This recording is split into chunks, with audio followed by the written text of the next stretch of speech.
صغيرا وكبير. هذا بلدنا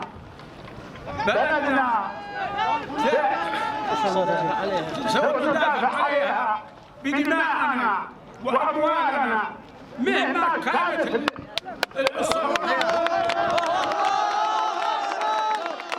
فعلينا أن نكون صادقين معنا ولا نتبع أي حزب من الأحزاب.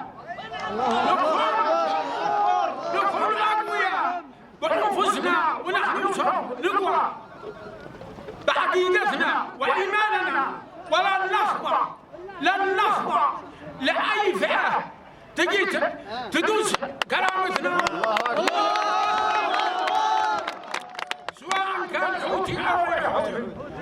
لا هنا لكن نكون صادقين، ما نكون مصفقين